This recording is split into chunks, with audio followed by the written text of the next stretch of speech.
Our goal is to help educate yoga teachers and to feel confident in offering modifications, in offering cues, because they understand the why behind the anatomy, behind the mechanics, bringing those physical therapy principles into the yoga world.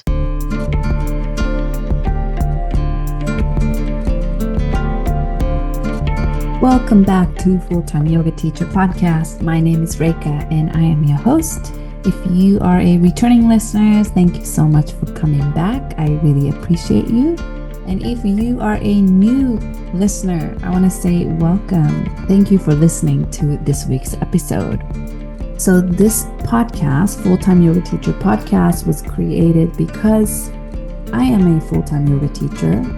And I've been teaching yoga full-time for almost 10 years. And I wanted to speak to other full-time yoga teachers out there in the world and find out how they are making this work. What are some challenges that they have gone through and overcame to be able to make this a full-time living? And what are some creative ways people have made teaching yoga into their full-time career? I do interview part-time teachers as well as people who's in the yoga industry but may not be a full-time teacher. And I think these just adds to the nuance and beauty of how people make it work to do what they love and make that into a career. So I hope you're enjoying the interviews that I've been having. I do have a couple announcements to make before we start this week's episode. I guess a little update. I am in the middle of teaching a SmartFlow 200-hour teacher training in Laguna Niguel in Southern California. And the experience has been amazing. Every time I teach a training, I feel like I learn a lot. And in that learning process, I become a better teacher, I hope. So I'm really enjoying this experience of teaching 200-hour teacher training. And it means a lot to me because I'm teaching not just another 200, but I'm teaching a SmartFlow 200-hour teacher training. And if you've been listening to the last 2 episodes, there was a 2-part series where I interview other SmartFlow certified teachers about what is it that is so special about SmartFlow method and why we love and have huge respect for this method and what it's like to teach a SmartFlow class. So I hope you've been enjoying those conversations I had with 3 other SmartFlow certified teachers. Registration for my mentorship program for yoga teachers is now open. The module 2 of the mentorship starts in May and it's going to go until end of August. And teaching and organizing and facilitating this mentorship program has been my joy. I would say it's probably one of the most fulfilling projects that I have done. I do a lot in my teachings. For example, I teach a group classes at a studio or a gym. I manage a yoga program. I teach corporate yoga. I teach private yoga. I teach this therapeutic accessible yoga class that is semi-private. I teach and run my own online yoga studio. I do this podcast, and another thing I do is I run a mentorship program for yoga teachers, and I would say this mentorship program brings me the most joy and passion. So I get really passionate talking about it. But if you join the program, what you get is a group mentorship. So you'll be part of this amazing community of yoga teachers who are really trying to improve their teachings, and not only improve their teaching skills and technique, but they are trying to live their yoga. They feel really passionate about living their yoga. And I think that's what I love the most. We do yoga philosophy discussions. We do yoga book club meetings. We have pranayama and meditation class. We have monthly guest teachers workshop. And there's some anatomy and yoga alignment education as well. And there's also opportunity to sign up for one-on-one with me to discuss about your personal goals or any specific questions that you might have. For the upcoming module, what I'm really excited about is some of the guest teacher lineup. So I have Ja coming to teach history of yoga from decolonized lens. I have AJ, who is a yoga teacher and a physical therapist, coming to teach in person and hybrid. I'll Zoom people in as well, workshop on how to teach yoga for aging population. And I have a couple more lined up as well.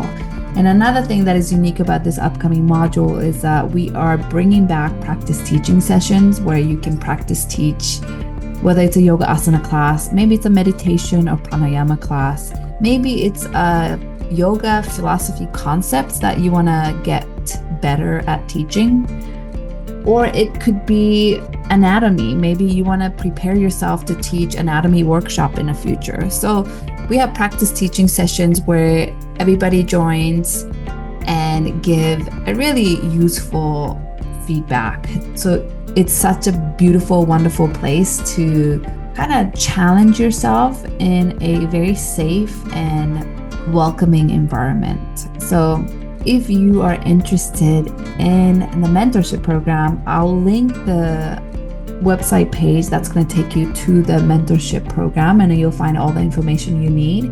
And I will also link to the application form. So I want everybody to fill out the application form if you're new to joining the mentorship program, because I want to make sure we are the right fit to work with one another. And I really invite you to come join this amazing community of yoga teachers. The mentorship is not huge, so you are going to get a lot of personalized feedback, and you can really get to know everyone in the group. And we just have such an amazing, welcoming, and passionate yoga teachers in the community that I'm so proud of every single one of them in my group, that I just can't wait for people who is interested in this kind of things, interested in growing as a person, as a yoga teacher, to come and join this program. If you have any questions, you can always reach out to me and ask me questions. Another announcement is that I do have one room left in my upcoming ethical yoga retreat that's happening in Nicaragua. It is July 12th through the 19th, 1 week. And I'm very excited for this retreat. The room that is open can be for one person, or you can share the room with another friend or partner. There's an option to have 1 or 2 beds. So the price will differ depending on which option you choose. But the room is, we have 1 room available. I do want to put out a feeler that if you or anybody you know is a photographer or a videographer or both, ideally both, and you don't have to be like super professional photographer, but maybe photographer in training or photographer, aspiring photographer and videographer who would like to come to this retreat for a discounted rate so that you can participate in the retreat, but also take some photos and videos of the retreat while you're with us. Please reach out to me, because I would love to have somebody come on who can document this retreat, and in exchange I'll give you a pretty good discount for the retreat. So if you or anyone you know is interested in these opportunities, just reach out to me so we can chat. Okay, so let's get started on today's episode. So I interviewed Jenny Link, and she was my teacher when I did 3's Physio Yoga teacher training. And I have spoken about this training quite a bit on this podcast. I have also interviewed quite a few yoga teachers that I met in that program. And this is a teacher training, advanced teacher training program that kind of try to bridge the gap between physical therapists and yoga teachers. So I learned a lot in this training, and I highly, highly recommend this training to anyone who really want to deep dive into yoga, anatomy, body, and biomechanics, but also want to refine their skills as a private yoga teacher I think this program is great for that. And we talk about this program more in depth in this interview, in this conversation, so you can learn more. So Jenny was my teacher in this training. So I was so honored that she said yes to come on to this show and share about her journey of being a yoga teacher. So Jenny is a certified yoga therapist, yoga teacher, and educator with deep focus in integrative health. She's one of the founding members of the Integrative Collective, a woman-owned wellness collective based in New York, where she works alongside mental health professionals and executive function coaches to provide personalized, holistic care.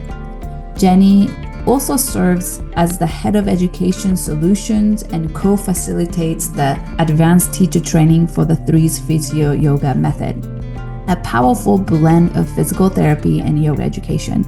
On top of all that, she leads the therapeutic classes in correctional facilities and works one-on-one with clients to support injury prevention, mental health, and overall well-being. In this conversation, we talk about Jenny's journey from athletic training to yoga, her evolving teaching style, and the ways she's building a practice that's rooted in compassion, education, and community. I really enjoyed having this conversation with Jenny, and I hope you will too. I will speak to you on the other side.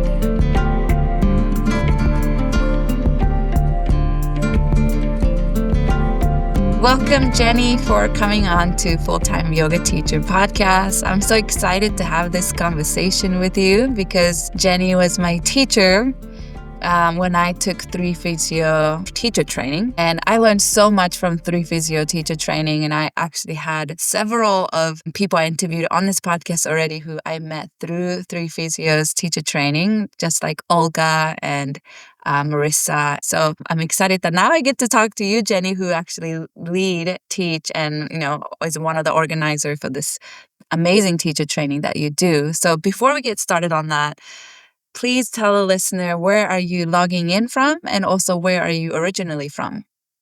So I'm logging in from Goshen, New York. I'm from my office space. We're in the lower Hudson Valley of New York. If you talk to people in the city, they're going to tell you we're in upstate. We're not. We're very, very close to the Jersey border. I'm originally from San Diego, California. We moved to the East Coast probably, I don't know, like 14, 15 years ago now for my husband's work. Were you already a yoga teacher before you moved to New York? No, I started off as an athletic trainer. So I would work in the mornings in PT clinics. And then in the afternoons, I would go to whatever high school I was assigned to. And then I would work with their athletes. So injury prevention, rehabilitation, covering their live sports events. I worked with a university too for a while, specifically with their volleyball team. But there was a lot of travel and pay was not fantastic. So high school ended up being the environment that felt best for me. My last year there, I was also the on-site substitute for the high school that I was working on. Mm-hmm. And then my husband got a great opportunity in the East Coast. And then my kiddos were little at the time, like 1, 3, and 5. So I wasn't working at the time that we moved here. And yoga teaching was my entry back into the workforce once my littlest was in kindergarten. Tell me again the name of the job title that you had in San Diego. It was athletic trainer or certified athletic trainer. Yeah. So, when if you're watching a football game and you see the medic team running out onto the field when someone's down, that's what I did. Okay. Yeah. So I had a strong science background, anatomy, biomechanics, kinesiology, all of that was part of my before job. And then yoga really opened up sort of like the fun, magical, not a ton of responsibility on my shoulders job. And I started off just teaching 2 classes a week, and then we upped it to 4. I was probably teaching a couple more than that when we shut down for the pandemic. And then everything kind of came to a screeching halt. Well, first, I want to know, as an athletic trainer, what kind of schooling do you have to do and complete to become to have that career path? So let's see. In my undergrad, I got a bachelor's of science in physical education with a specialty in fitness and wellness management. So my Mhm. training was setting up corporate wellness programs. That's Oh. what my focus was on in school. However, my last semester, there was an internship option. I knew athletic training was what I wanted to do, but the university that I went to, that program wasn't open to out of state students. I was in California. I went to school in Arizona. Mm. So I did the best that I could with the options that were available to me. I worked with my advisor to do my last semester internship doing athletic training so that I could start building up my hours. So you need, I'm sure there's like an educational curriculum that you need, but you also need hands on practice in front of supervisors. You need experience in high risk sports like football, soccer, and then low risk sports, which would be like volleyball, swimming, where there's not a lot of potential for, say, like concussions. Mm, mhm, mhm. After I graduated, I was still finishing up my internship hours when those were done. Took the certification test, passed that, and then went right into working in the PT clinics and high schools after school or Mm. in my mornings after the PT clinic. What led you to want to pursue that career path at that time? Like, did you Mm. play sports growing up, or were you active, or were you I, already practicing yoga? I'm curious. let's see. I was not practicing yoga yet. The first time I took a yoga class, I think I was in college already. I liked science a lot. I liked body movements a lot. I was just really interested in the angles and the mechanics and just how bodies move. I knew that I didn't want to go so far as like a medical profession.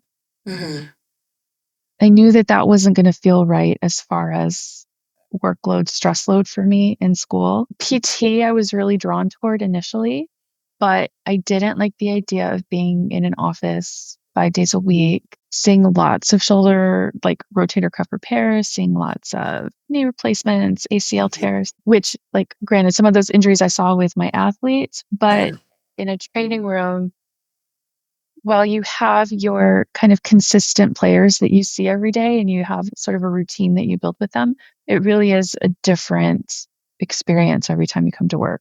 Some really mhm. high stress days, some really chill days. Yeah, so that's how I got there. Did you want it to work with kids, like with high school and children, kids, teenager? Is that something you had desire to? It wasn't even on my radar. It was just, I want to work with people healing from injuries.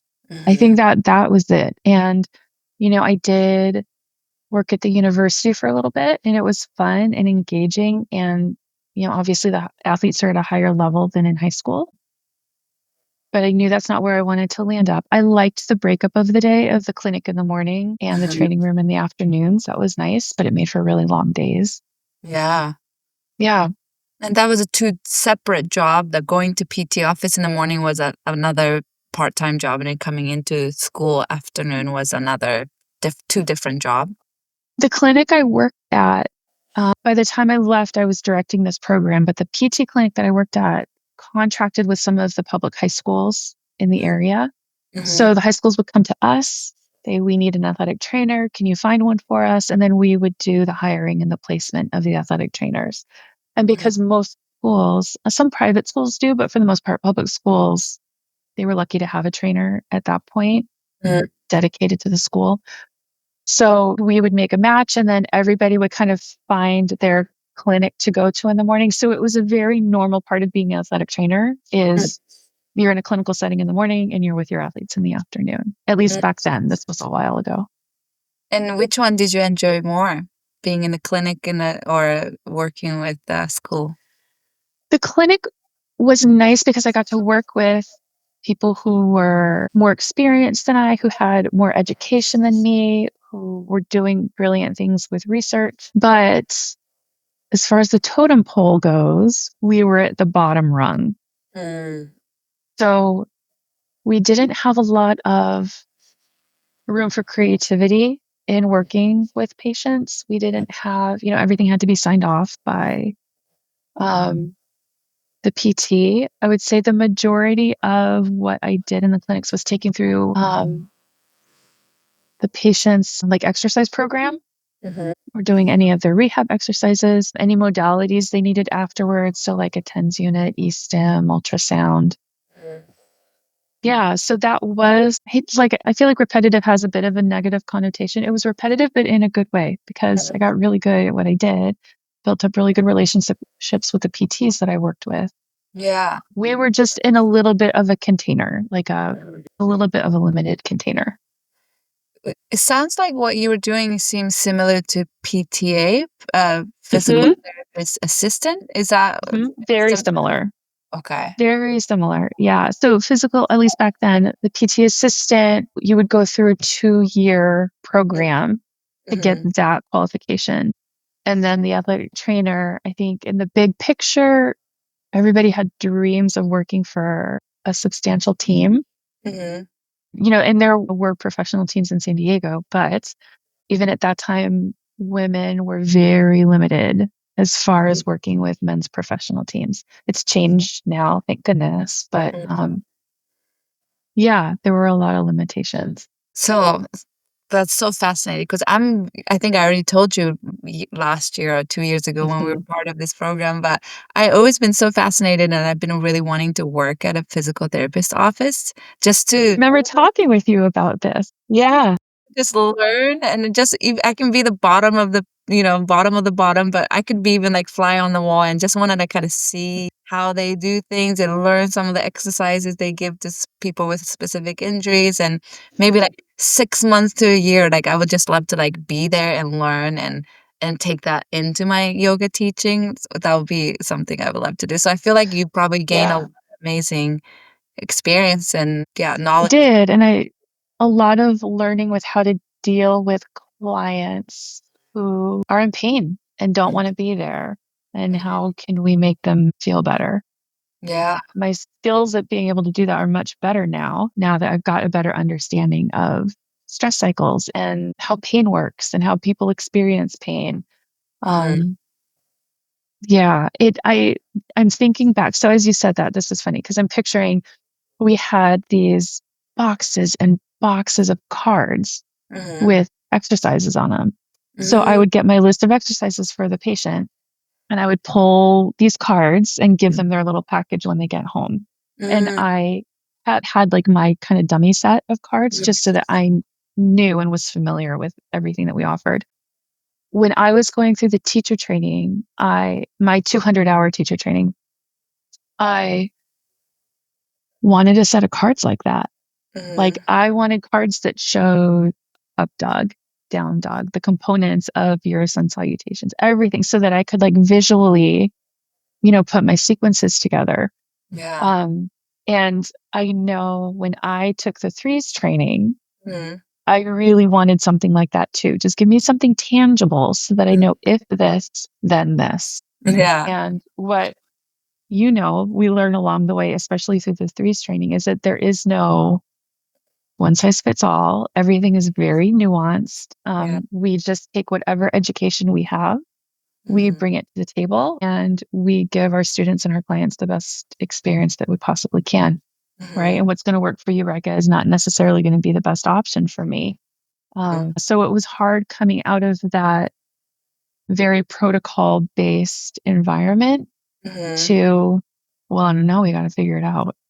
Yeah, and I feel like that protocol environment have helped you so much in being able to figure it out later once you're in that stage. Because sometimes similar to like 200-hour teacher training, when you are first taking 200-hour teacher training and you're new, it's like you just wanna know, like, what's right, what's wrong, what to do, Right. what to do. Give me the, equation to follow kind of thing, and then I think the more you learn and more we continue to educate ourselves, we start to realize, like, okay, actually, it depends. Like, it's not just black and white. There's a lot of gray area. But in the beginning, maybe that, like, protocol environment of, like, knowing what to do when, with who, even though that system is limited, but that can be maybe a helpful way to start, maybe?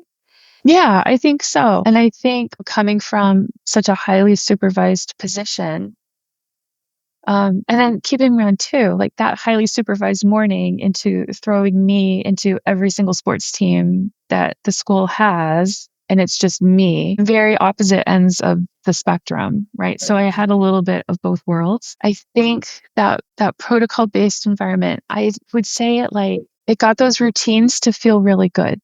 So even now I can default, and I just saw a client last night and I could feel myself defaulting to, he's got some shoulder stuff. So I go right into some like rotator rehab exercises. And then in my mind, like, no, these are not exciting. We need to make these fun.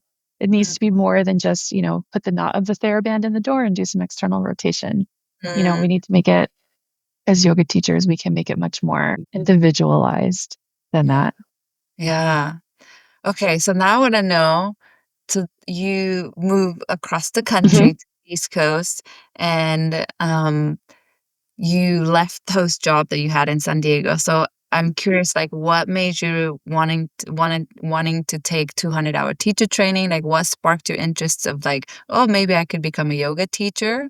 Because for me, in my life, I see more people becoming yoga teacher first and realize they don't know enough, so they want more knowledge and they kind of continue on with like training like 3 physio or different Yeah. kind of anatomy training, or maybe they become OT or PT later in life. The Mhm. progression I see more than somebody like you who kind of started in more that world and then decided that you wanted to become a yoga teacher later. So I'm just curious what led you to that decision. So I took my first yoga class when I was working at one of the PT clinics. The clinic was associated with a medical center. It was all sort of in one big complex together. And the medical center did bariatric procedures. So the clients would have their procedure, and then part of their aftercare was supervised exercise sessions, and they would use the gym in our PT clinic. After maybe a few months of success with that, we brought on a yoga teacher to add to what was available for the bariatric patients. And I had never taken yoga, and she was just the sweetest teacher. And she's like, why don't you come in early one day and we'll just do a yoga class and see what happens? So we closed one of the treatment rooms. We pushed the table out of the way. And it was a lot of just me laughing because I distinctly remember being in a crescent lunge and just falling over. What, I should be able to do this. Why isn't my body doing what I'm asking it to do? And she really, because it was just her and I, she was so patient and just, it's going to happen. Just let things happen naturally. Don't try to fight it. If you have to fall, fall, and we're going to get right back up and try again. So it really started with just those early morning sessions before my shift would start. And then she started offering classes to the public that I attended as frequently as I could, especially on my lunch hours. Yeah, and she just really helped me get a firm foundation in my practice. And things went on hold, like as each kiddo was at a very young age. Things kind of froze for a little bit. When we moved, once my son was in preschool, I found it's like a community gym activity center sort of place. And they offered a yoga class that I could go to if I dropped him off 5 minutes early, hauled over to the sports center, took my yoga class, and left as they were beginning Shavasana. I could be back in time to pick him up from preschool. And so that's what started my practice over here. Found a great teacher and I followed her around a little bit. And then she opened a studio that was close to my home, like 5 minutes away. A friend and I started taking classes there. Yoga was a huge part of my mornings, especially once all of the kids were in school all day. Yeah. And she offered a 200-hour training. I forget how long into my practice it was. And she asked if I was interested in taking it. And without even thinking, I said, I'll take it if I can teach classes when I'm done. Like guarantee me a spot and I'll do it. It was like, okay, sold. So that was my first 200-hour training. Mm, And Emily from Threes is actually the one who taught the anatomy portion of that training for me. Yeah, amazing. so that's where I was first introduced to that magic. So you found out about Three's Physio during your 200-hour because Emily was an anatomy teacher. Yeah. Oh, And I knew, my certification for athletic training did not cross states. And we live in, our area is more rural than suburban. So if I were to redo it, it would be retaking the test, retaking some of the classes. I would most likely have a pretty big commute. So I knew that that's not what I wanted to get into. Also, once I had kids, that stress level, it's like, I don't want to go to work and be so stressed because I'm already, I have these 3 little humans to take care of, and I don't want stress on top of that. Mhm. And I love teaching, and I just thought yoga would be a great way to kind of start to bring back some of that body mechanics that I love in just a more low stakes way. Mhm. Did you ever wanted to go back to your old position? I know you moved across the country, but maybe finding something similar, or were you kind of interested in trying something different? Still kind of in this body movement, but wanted something different. I think I think if I could have been a part of a team, theoretically, I would be interested in going back into that. But Mhm. the it's tough. It was tough for me personally to run a training room on my own, Mhm. with the number of athletes I was handling and the funds that were available at the time or lack thereof. Yeah, I really miss having that connection with the players Mhm. and teaching them about what's happening in their bodies. This is why this is happening. You're going to feel like this in a couple days. And 3 months out, you're going to be able to do this. Building up their confidence again, having, no, just getting them to feel better. I think that's like getting the athletes to feel better. Yoga, you're getting people to feel better there too, just in a very different way. Yeah. Seems like with your already existing knowledge of the body and working with different injuries that people may have from sports, and then going into this yoga teacher training, I feel like you probably knew maybe a lot more than many people who tend to come to teacher training, especially in 200-hour level. And I'm curious, um, what was it about Emily teaching the anatomy portion of your teacher training that made you like, wow, like this is amazing, or I'm learning something new, or I want to learn more from her, kind of what was different? So it had been so long since I had been in a student's mindset, and she started using words that was just, my brain was just sparking all over the place. Like the language that I used to use at work every day and looking at bodies in the way I used to do every day. I just really connected with her presentation of anatomy. I would say, I'm guessing out of my cohort of the 200-hour, I probably had the strongest anatomy background. I remember like down the road when I joined the threes team, I remember Emily saying something about the questions I was asking. And the questions I was asking, she was like, who is this person? What is this brain? I want to know more. So I would say it was probably a few months after I finished that training. Emily came to a class as a student that I was also a student at, and she asked if she could talk to me in the parking lot for a minute and told me, I have this great training coming up. I think you would really enjoy it. I think you would get a lot out of it. So here's some information and let me know what you think. Yeah, Yeah, okay. so that was my introduction to the threes training. And maybe tell the listeners what is threes physio training that we've been Yeah. talking about. So threes Physiyoga method was started to help like bridge the gap between yoga and healthcare. And I think people connect with this well when I describe it. And, pretend you've just graduated from your PT program. Your orthopedist clears you, you're free to return to movement. See me in a year. Yoga is going to be great for you. Here's your slip telling you to go do yoga with no sort of, it's a very abrupt shift to being under a doctor's care for some sort of injury, and then you're on your own. Mhm. So, our goal is to help educate yoga teachers and to feel confident in offering modifications, in offering cues, because they understand the why behind the anatomy, behind the mechanics, bringing those physical therapy principles into the yoga world. I'm thinking of someone who was asking us about, well, why do we tuck our tailbone in chair pose? Well, why do we tuck our tail in chair pose? Probably because we've heard it cued like that from teacher after teacher after teacher. But if we look at the curves of the spine and the alignment of the pelvis, does it make sense to tuck the tailbone? For some people, maybe. For some people, definitely not. But we need to be able to cue and lead a class in a way that gives the students agency. Like, okay, even though Rick is telling me to do this, it doesn't feel quite right.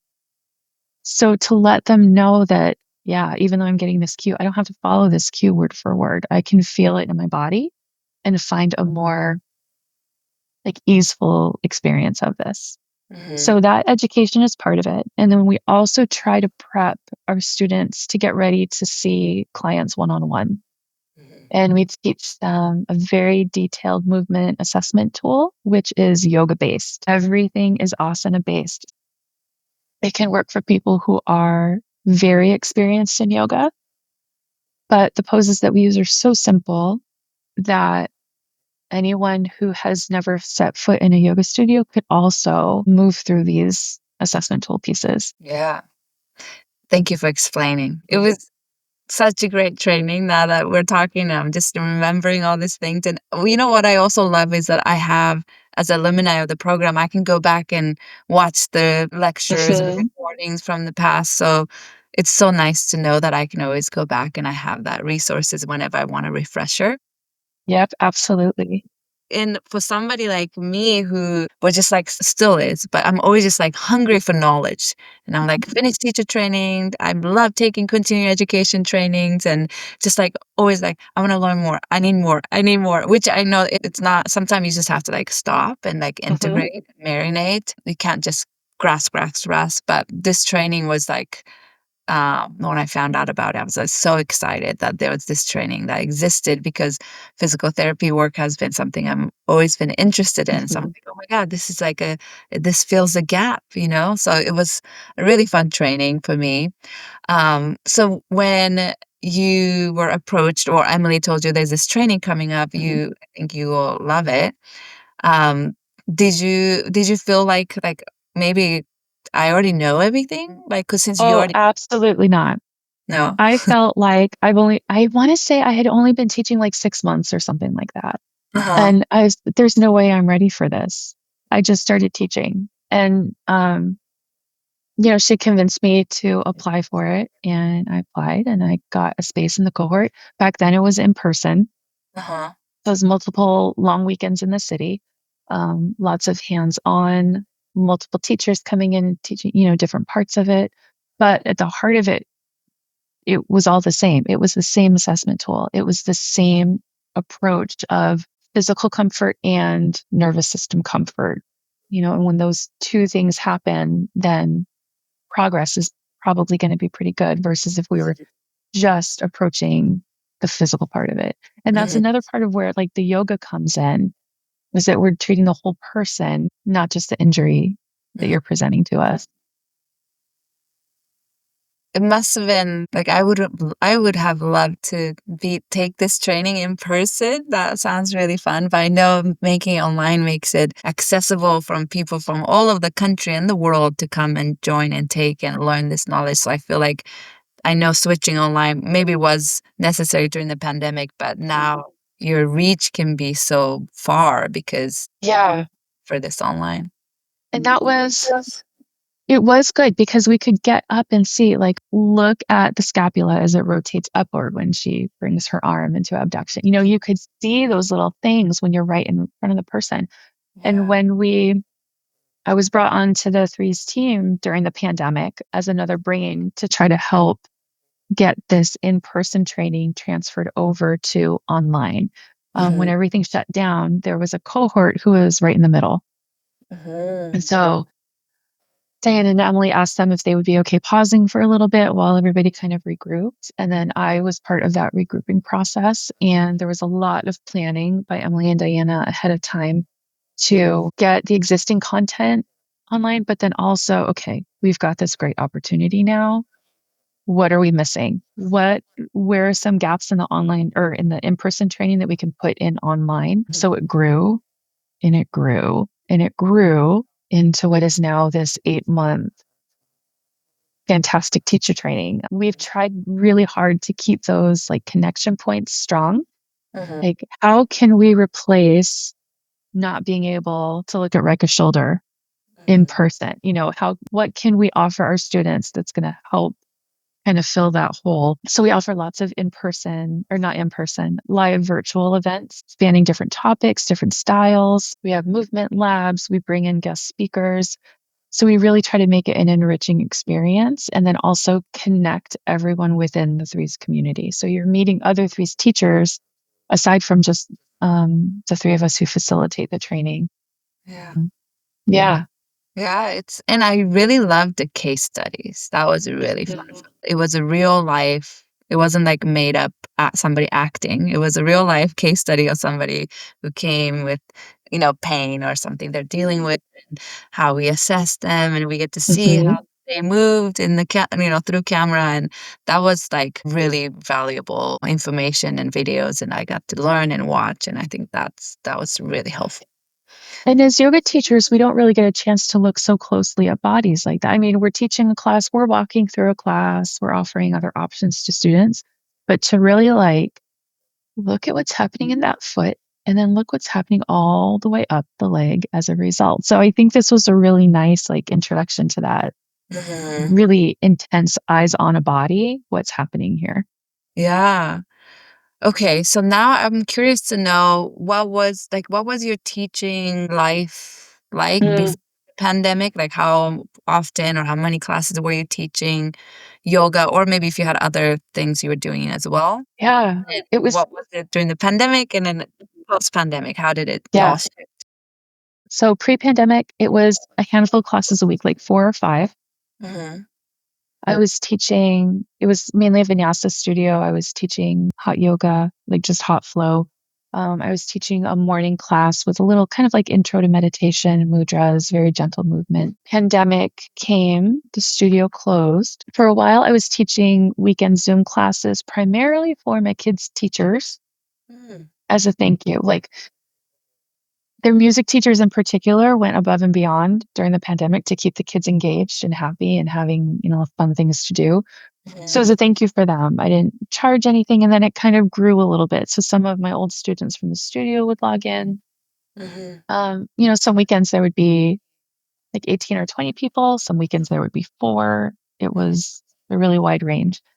Um, I think once we got really deep into it, it kind of fell off. Mhm. Um, so when it was only a handful of people every week, I let them know, like, if you're interested in a class, let me know. We'll do a one-on-one. Mhm. Still free of charge, but I needed to just let that go at the time. Mhm. Coming back to work after the pandemic, I started at a studio that I had not worked at before.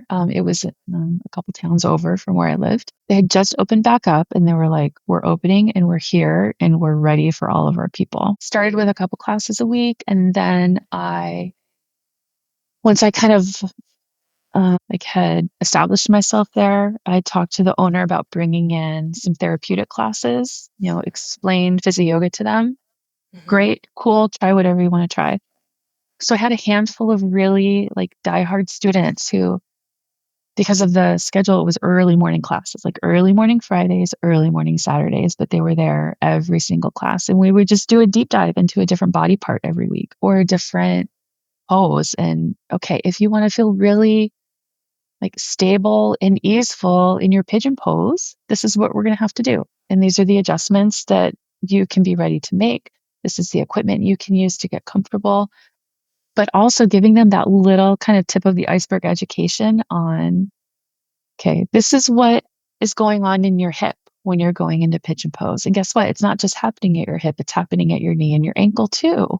And the way your pelvis is positioned is going to change this, right? And how your rib cage is stacked is going to change all of this. So giving them all of those little nuggets so that they could take that information to their other yoga classes, their other movement classes, and just make more informed choices for themselves as far as, am I going to go to my edge? Am I going to stay clear away from my edge?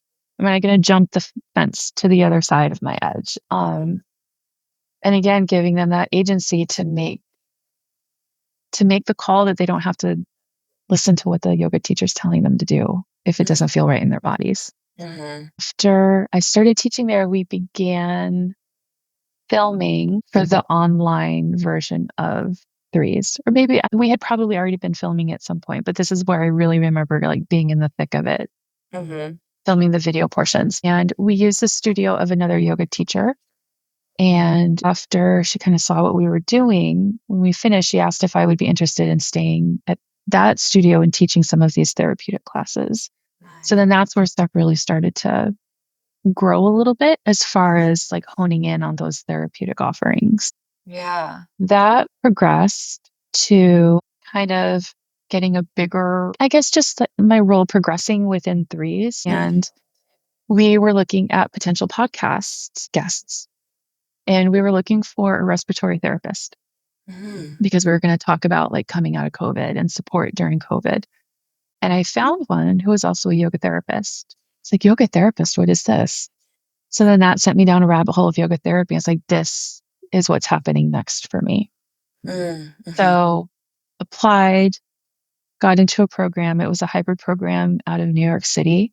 That was a 2.5 year continuing education program.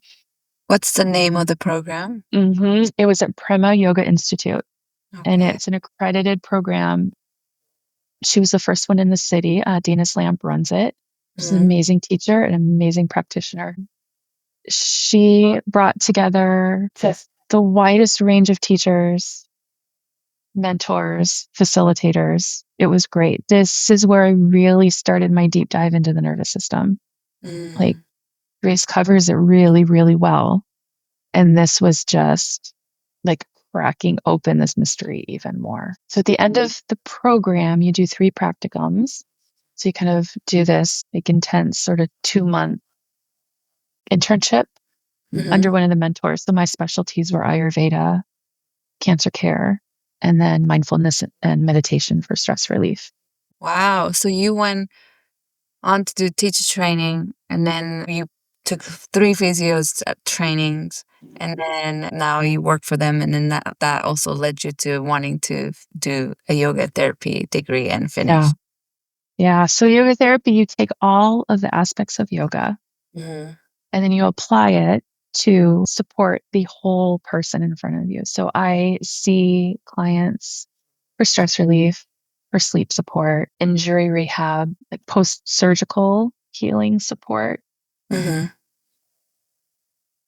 a wide range. That's all that's popping into my head right now. But we have many, many, many tools in our toolbox. And this was it was just the perfect intersection of the science that I was used to from athletic training and bringing in all of the wonderful pieces of yoga to make it a little more gentle intervention than, say, going to a PT.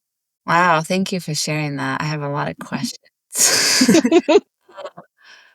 So, well, maybe I'm curious, what does your work look like now? Like, how much, I guess, is like you working for teaching group classes versus private or versus working for threes? Like, how is it? What's the, I guess, ratio?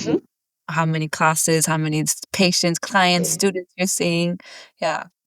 Yeah. So the last year has been a big transitional year for me. But before that, I was teaching probably 7-ish classes a week between the 2 studios I was at. I was seeing private clients as a part of the yoga therapy program that I was in. So that's how I started seeing one-to-one clients. And it was me approaching my regulars saying, hey, I've got, 3 case studies I need to do for this practicum. Would you be interested in learning more about, meditation with me?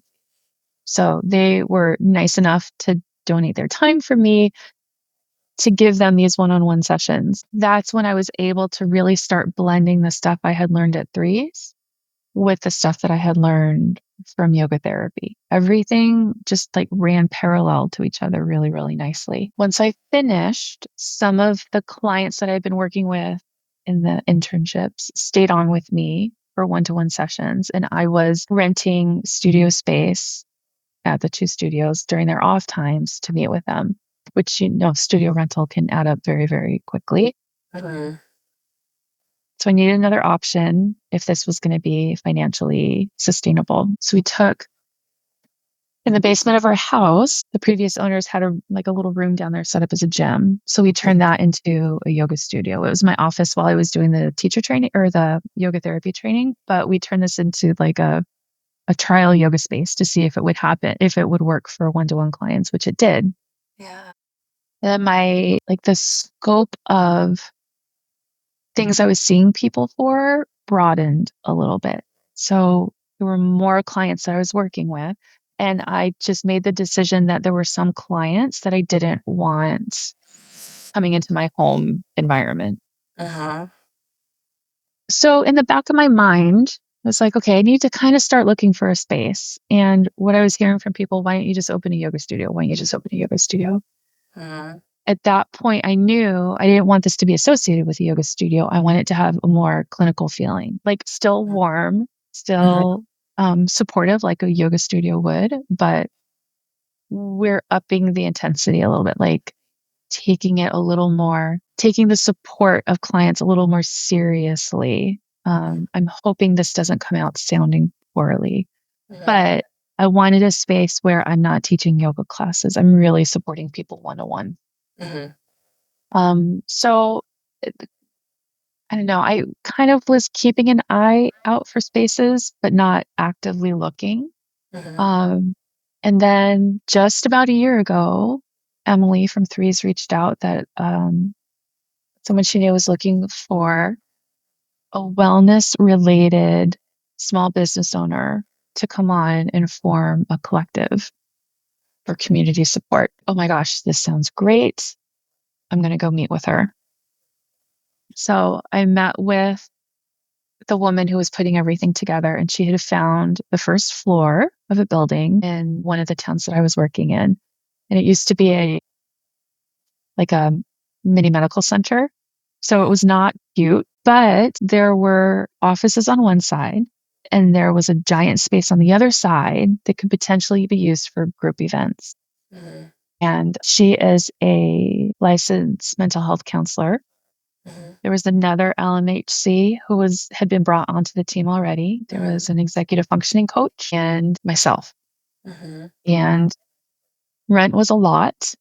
I wasn't seeing enough clients at the time to make rent make sense. But when we talked about the sense of community that we wanted to have with each other, being able to refer our clients to other people within the practice, the potential for collaboration really was what, I can't walk away from this. So I think this was probably the first big decision where I went home, and when I talked to my husband about it, it wasn't like, okay, so what do you think about it? Was, I have to do this. The potential is just too huge. So signed the lease, made that big leap of faith. So over the past year, it's been kind of transitioning, pulling away from group classes, focusing on threes and growing threes, and focusing on growing my private practice here, but also collaborative offerings with the other women that I work with.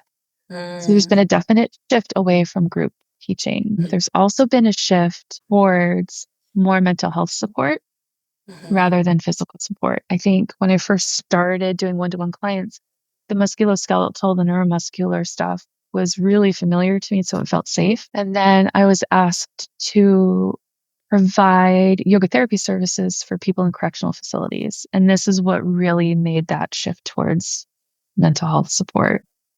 I worked with a mitigation firm who works with clients from the time from the time they're convicted until the time they're sentenced. And this can be a very long time sometimes. She was hoping that meditation might help, or talking about yoga philosophy might help, because a lot of facilities, either you need to be in a mental health emergency to get services, or you're only offered group therapy services, which in that environment, it's really hard for people to feel safe to show vulnerability. I was excited to try this one-on-one. I didn't think I was going to be a good fit for it. I was like, sure, I will absolutely offer my services. I do more than just teach yoga. I have this yoga therapy background. I have all of these things that I can offer them. And she trusted me to take this and do with it what you can. So it ended up being a lot of sleep support, a lot of stress management, how to interact with other people in your environment. A couple of them had random injuries that would pop up. So it was just really handy that I could help them with that as well. Anxiety support, depression support in general, just support of the extreme trauma that most of them had endured for most of their lifetimes. Yeah.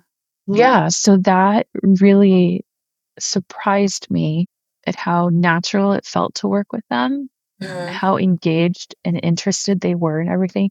Intelligent men who Mhm. just had never been given the opportunity to really learn about this stuff. So education was a huge part of the program that I started, letting them know about stress hormones.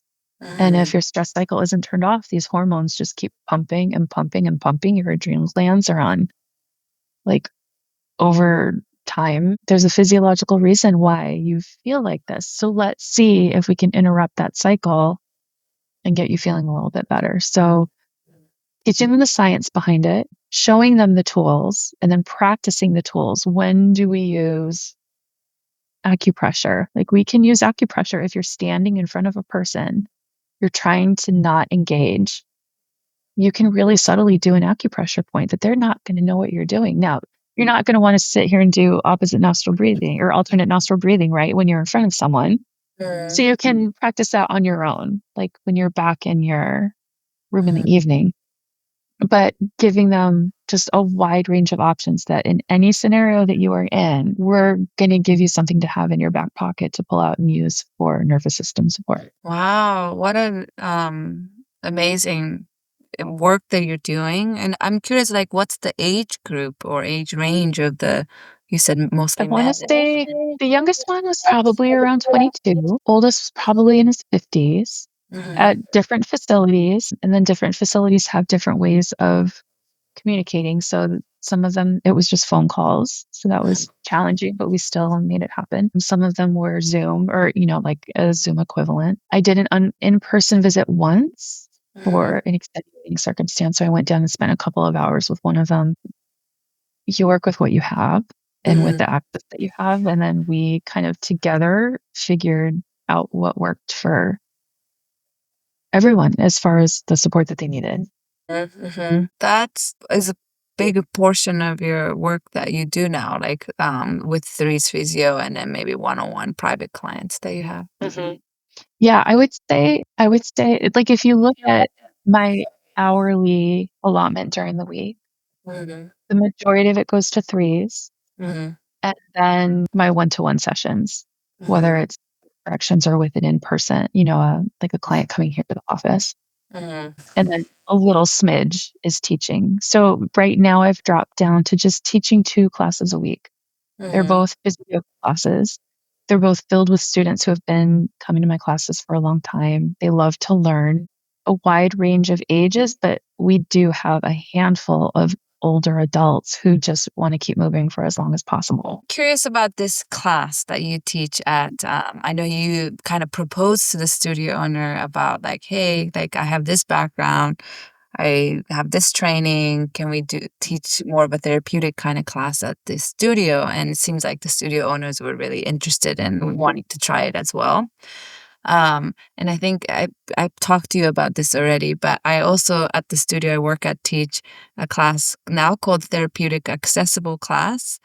And it's 3 students maximum, but we're actually trying to make it 4 people maximum. It's a small room that we get to use. It's not a big group studio room, but it's a small room. And it's for people who's recovering from injuries or maybe are out of PT, but they don't feel ready for the regular group classes yet. Or they just have pain in certain area, or could be somebody who have chronic pain, or could be somebody who gave birth not too long ago and they need this like kind of bridge class before they feel ready Yeah. to go to the regular one. Like Uh, extra support. yeah, and everybody have their own stories of Mhm. why they come, and we keep it small so that I could give more individualized attention to everyone.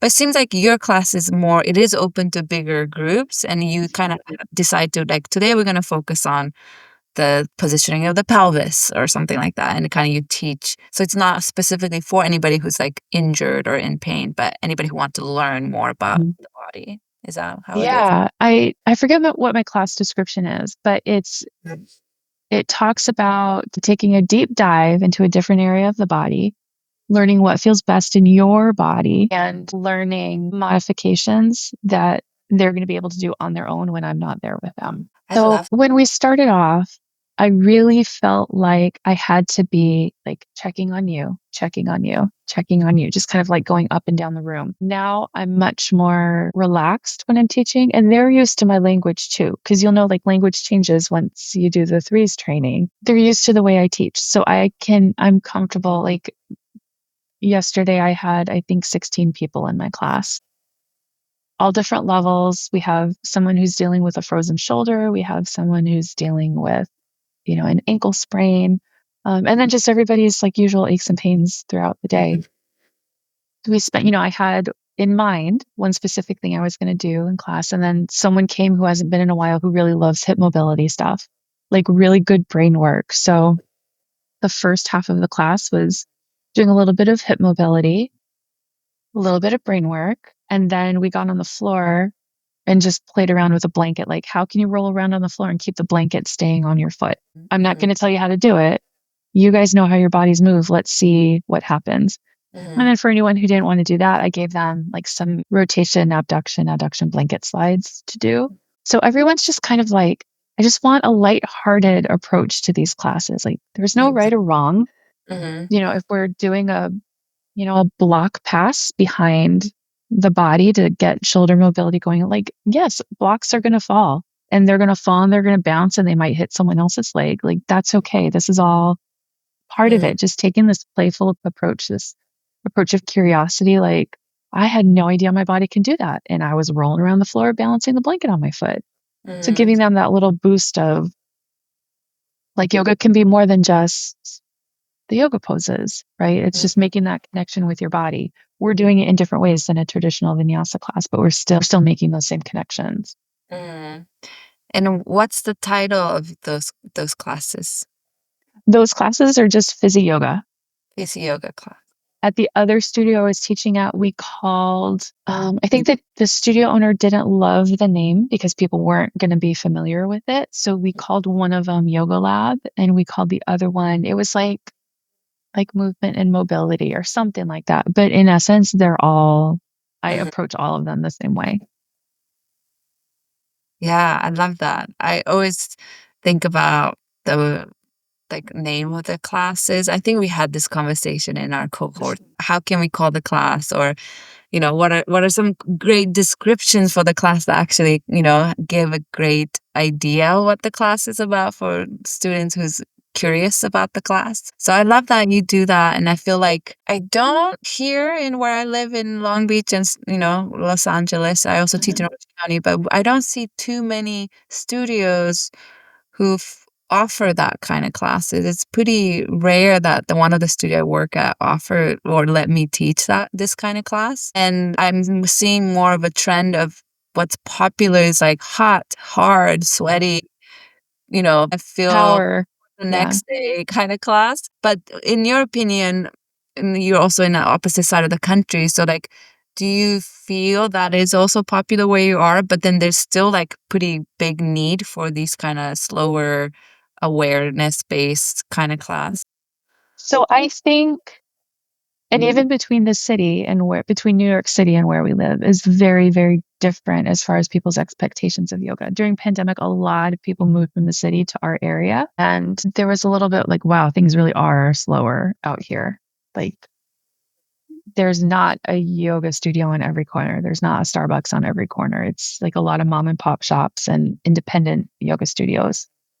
So, for instance, I want to say there's probably 5 yoga studios in my town where I live. Here, where I work, there's 3 yoga studios, but they all have very, very different offerings. Like, there's a boutique yoga studio where they also have all of the fun extra stuff like red light therapy and the infrared saunas. They offer spa services as well. Then you've got just your basic, just people want to come and do yoga. They don't want anything fancy. They just want to come in the morning, get it done, and then go about their day. There's a hot studio, that's going to attract a very different kind of customer. So I feel like there's a need. I'm always going to say there's a need for therapeutic classes because those people who are go, go, go, go, go, even though they want the power yoga, like I teach from an Ayurvedic perspective, like increases like and opposites balance. So if you're a go, go, go and you go to a go, go, go class, it's just going to exacerbate everything, right? It's those people who I shouldn't say should, but it's going to be my recommendation with those high energy people who are just craving it just once, try a slower, gentler class. See how that goes. Like, see how your nervous system feels afterwards because the opposites are going to balance each other out. So rather than taking the approach of like, oh, I just have to get this out of my system. Like, let me go run a mile to get it out of my system. I'm always going to recommend going to the other end of the spectrum. Like, hold a plank for a minute and see what that does for your mindset. See how that can settle you. Do a wall sit. Just walk, heel toe, and see what happens. Yeah. No, I And I completely. think a lot of people, like especially like younger people, they've got bodies who can bounce back really, really well from a tough yoga class. And while you're able to do that, it feels really good to do all these big, expansive, giant Instagram pretty poses. Some people may be able to keep that like well into their later years, but most people are going to have to back off at some point. I would love it if the mood around gentle classes wasn't that like it's a trade-off. Like, oh, I can't do this, so I'm going to have to do gentle. I wish it was, I want to stay healthy and I want to keep riding 20 miles on my bike every weekend. So I'm going to go to a therapeutic class to keep myself just moving well. And yeah, so I'm sure you see this. People wait until they're injured to come to a therapeutic class, where I think it's so beneficial to just have it a part of your movement diet to be able to experience this. Yeah.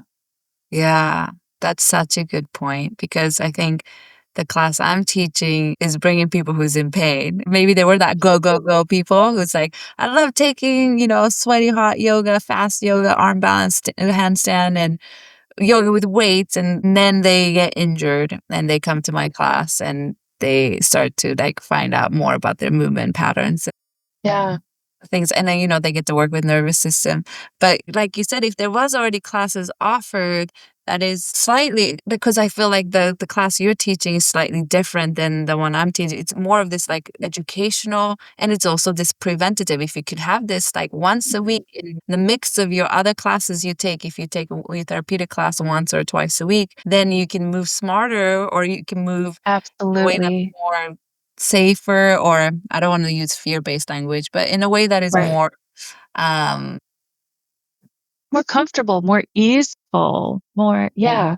in your other classes you take, and that can lead to longevity of your practice too. So I love that. I think now my wheel is moving in a way like, how can I maybe propose another class of like this is for a bigger audience, because right now it's only 3 or 4 students right now because they are injured, but it could be for like this class is open to all who want to learn about like moving the bodies in different ways, and how can you Yeah. same principles in other classes that you go into. So I love that. I really definitely do think there is need for classes like that. Or and what I'm realizing, even in the studio, I teach this therapeutic accessible class. It's a hot studio, and we have a lot of fitness type classes. But my class, although it's only allows 3 to 4 people, but there's demand. So everybody tells me all the time, we need more. There's a waiting list. People trying to get in for weeks and they can't get in. So I'm noticing there's need. We just sometimes I don't think the studio realized there's a need until we started offering it. Then people start finding out about this class. And the skill set that you have, right? You're able to offer so much for these people. You're able to get them moving sooner than they would have felt better moving. You're able to get them moving better. You're building their confidence. You're just allowing them such a beautiful practice. Let's open up and let everybody have a part of the experience that you can share with them. Yeah. And it's coming from, I can see how it's going to be really difficult in a hot-based, power-based, those environments. Our people want this. That's why they're coming to this studio. But if you can offer this in a way that doesn't make it seem like a lower level of experience, it's not a trade-off. This is equally fulfilling as when you walk out of here sweating through your clothes. It's just a different way. It's a different approach. So I hope that you're able to get it to grow, because I just know everybody's going to love it.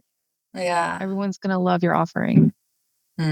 Thank you for saying that. But I mean, it's definitely my teaching of this class has improved so much because of 3 Physios. I learned so much, and it made me a better teacher, specifically for this class I'm teaching, Therapeutic Accessible, and my private teaching. It made me 10 times better teacher after physio training. So it is a really amazing knowledge that your team is offering and teaching. I have a question about, I wrote it down. Oh yeah. So you have yoga therapy degree. How have you found that that education degree help you be where you are in your teaching career, I guess?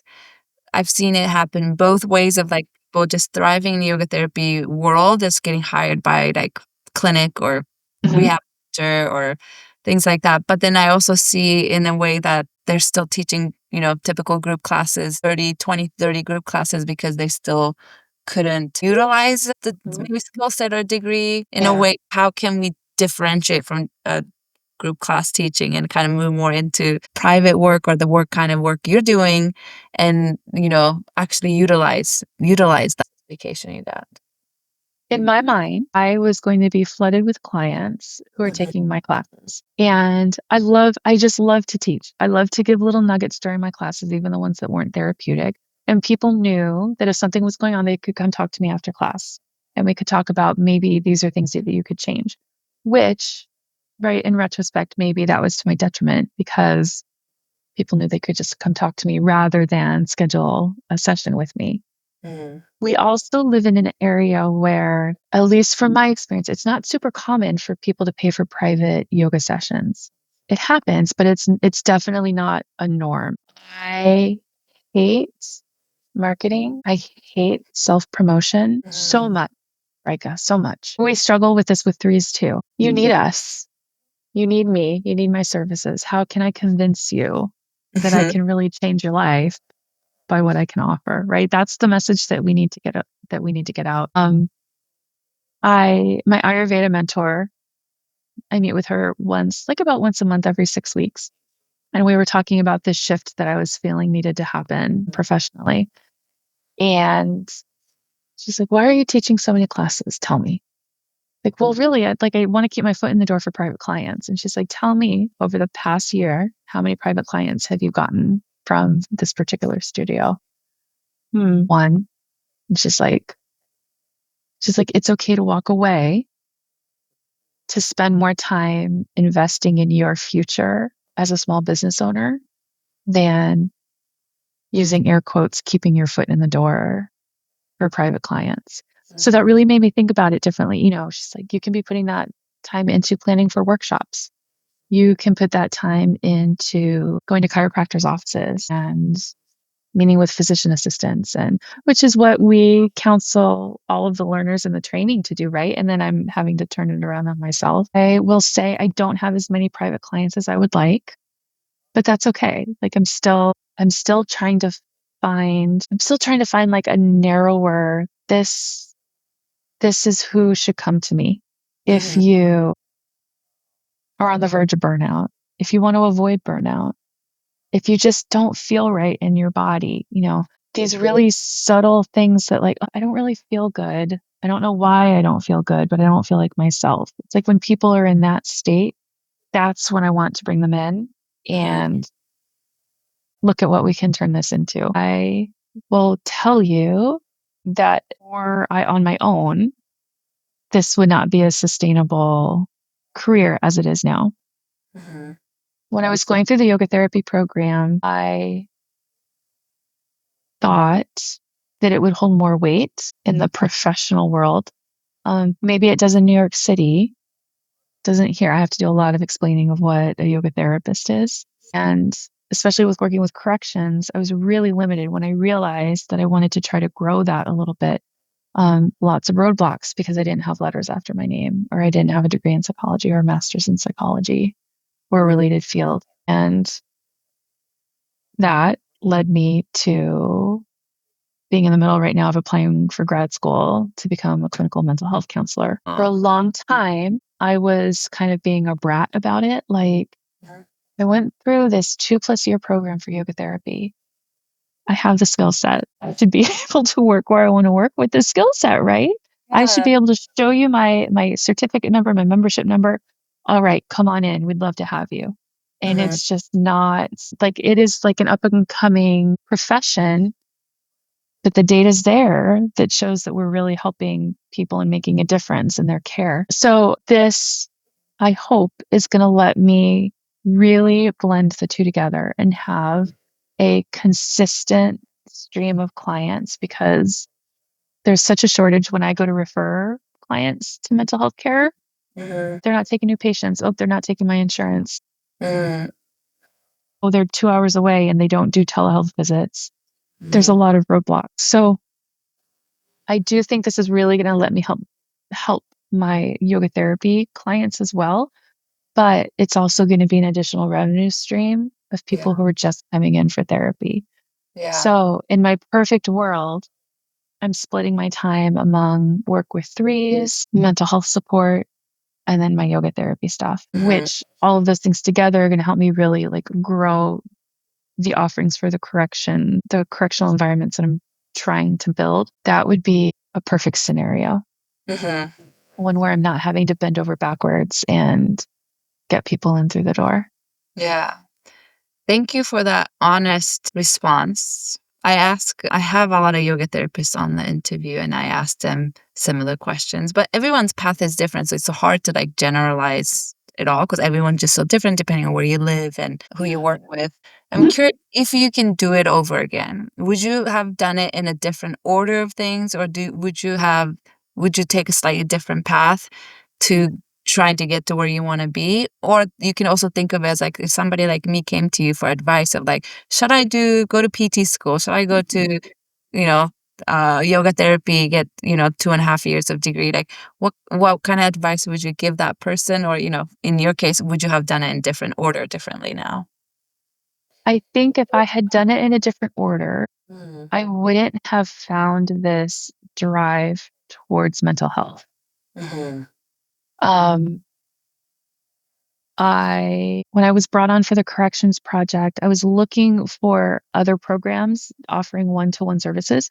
I found a lot of nonprofits that brought yoga into correctional facilities, but not that we're giving one-to-one support and really teaching them tools that they can use to better support themselves. At that point, I knew having a psychology background or additional training in trauma, aside from what I had with yoga therapy and teacher training, would help me to build a better foundation. Also, I really used what I learned in my yoga therapy training to just support as the person is there in front of me. So yeah, they may have like an anxiety diagnosis or depression diagnosis.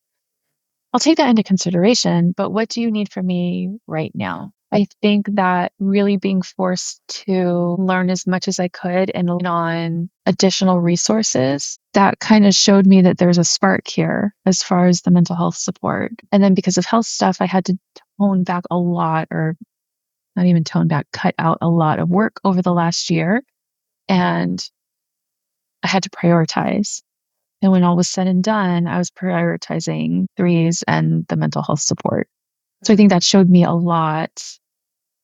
Like, that's just where I feel myself going. It would have been nice to be able to land here a little bit earlier. I'm in my like later end of my mid 40s.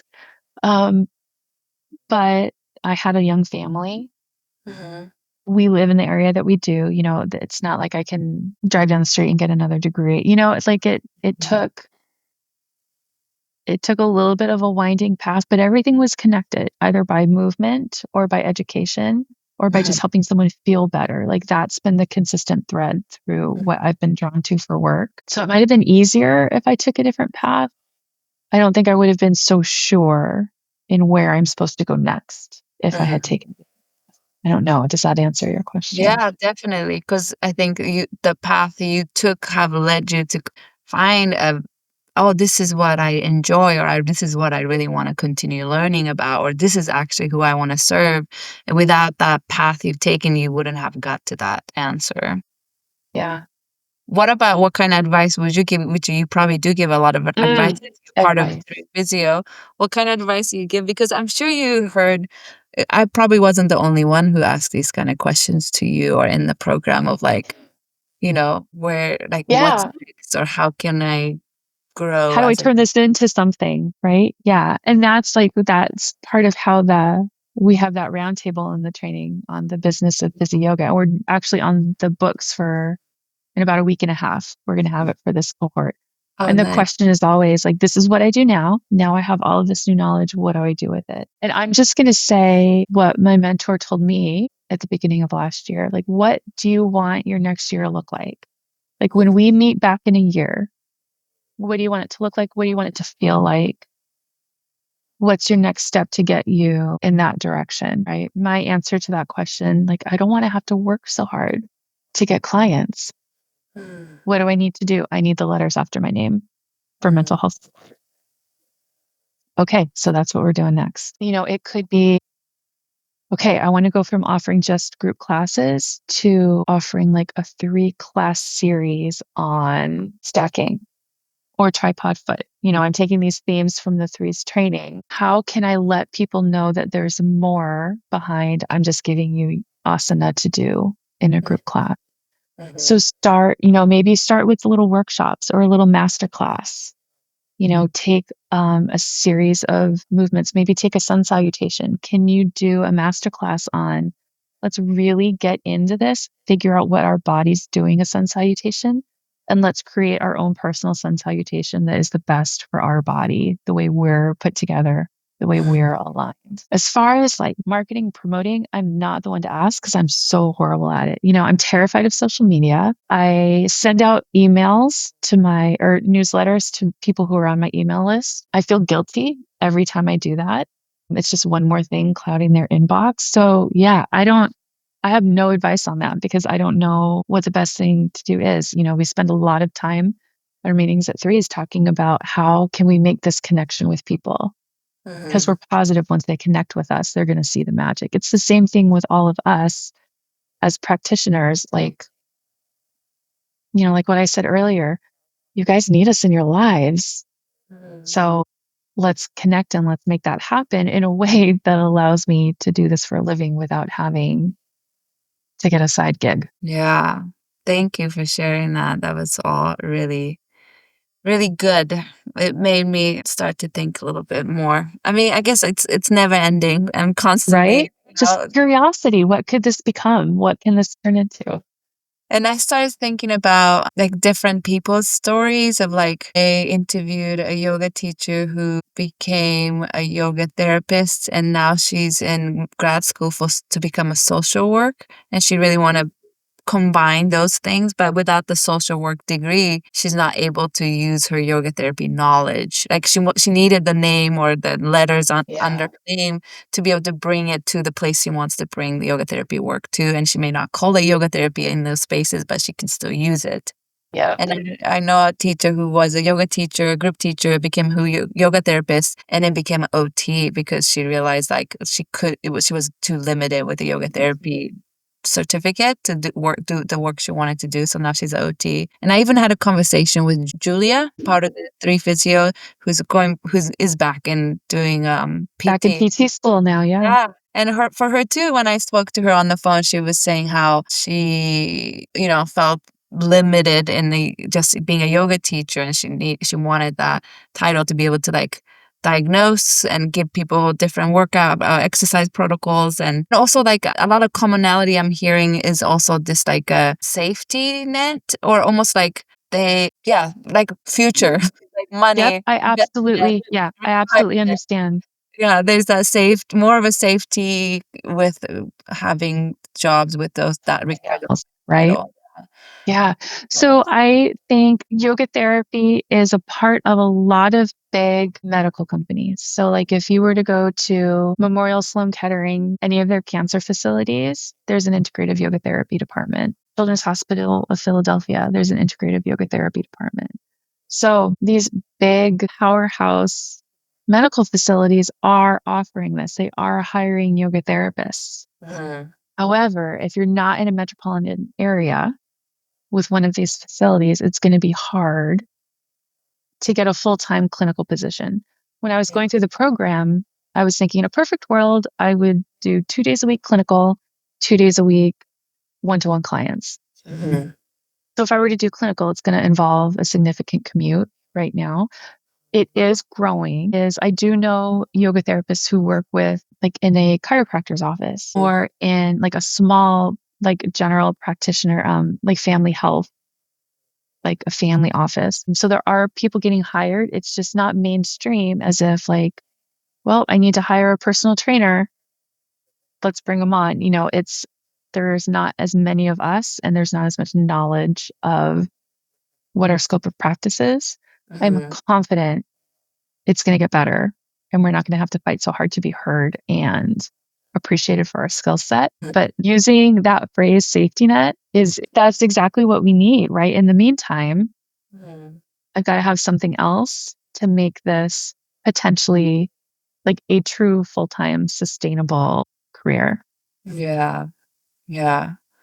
Oh, thank you. Now I have a lot to think about. And I think what's so beautiful about this podcast that I get to interview people like you and other people is that I get to see different road, and sometimes it's the windy roads it took for each person I get to interview to get to where they are now. And everyone has a unique path, and I think that's also a beauty of it. It's not just one path everybody follows, that you really get to kind of pave your own path, following what interests you and what you want to go deeper on and what kind of population you want to serve. And it's going to look so differently depending on who you are. And I think that's why I love having this conversation. So I'm so glad that you can come on and share your journey and that you share such a great tips and golden nuggets for me to think about. And I'm sure all the listeners listening as well. But I do have maybe one last question for you. Okay.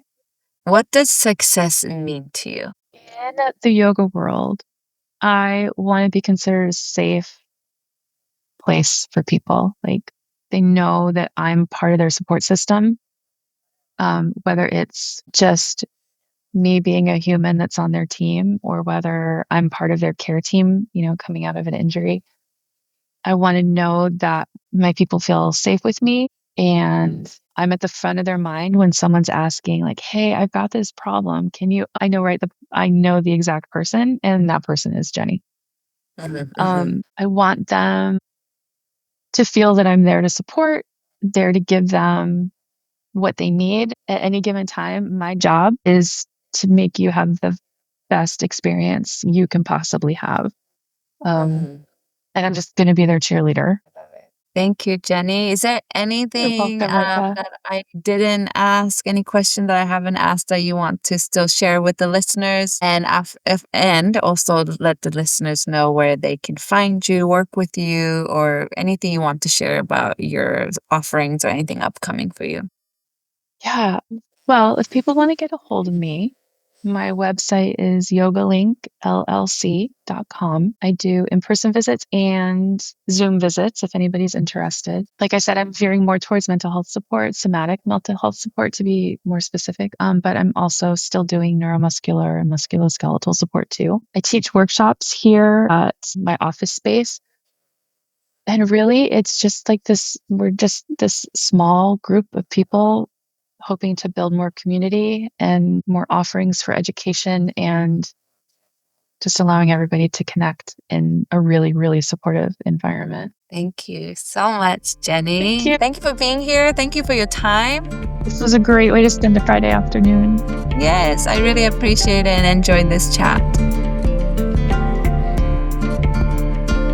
Thank you so much for listening to this week's podcast episode. the conversation I had with Jenny Link. I really enjoyed this conversation because she was my teacher, she was my mentor during the physio yoga teacher training. And it's also so wonderful to hear her progression of yoga teaching and yoga therapy, and now her new journey in mental health.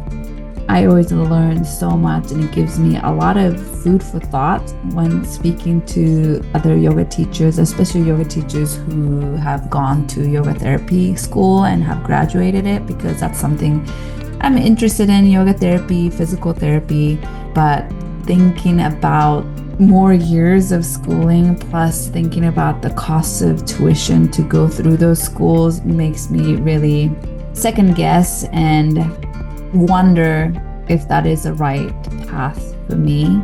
But I have a huge respect for people who go through yoga therapy school and PT or OT. I think it's so amazing that yoga teachers continue to grow their career in that direction. So it's so fascinating, and it really makes me think a little bit more about how and where do I want to take my teaching to.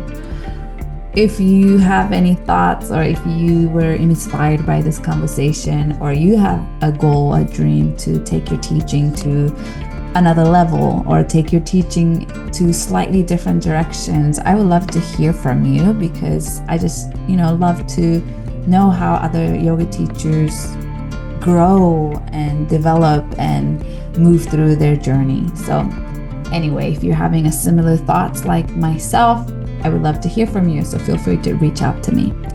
So just a reminder that my mentorship program is now open for application. Please apply if you're interested. This is a mentorship for yoga teachers, and I have one room left in my upcoming yoga retreat in Nicaragua in July. And if you or you know somebody who is a photographer or a videographer, or ideally both, and can be aspiring photographer and videographer, or photographer and videographer in training, I am open to giving a pretty big discount on the last room, so I can have this retreat documented. So if that's something you're interested in, or you know somebody who might be interested, feel free to message me. My Instagram is @Reika Yoga, or you can message me through my website, www.reikayoga.com. And if you are enjoying this podcast, I would love it if you can leave a review or star or subscribe or testimonials, anything that you can do from whatever platform you're listening to this podcast from. It means a lot to me. But most importantly, just share the episodes, share the podcast with your friends or your colleagues, your yoga teachers. That is it from me this week. I hope you enjoy the rest of your day, and speak to you next week. Bye.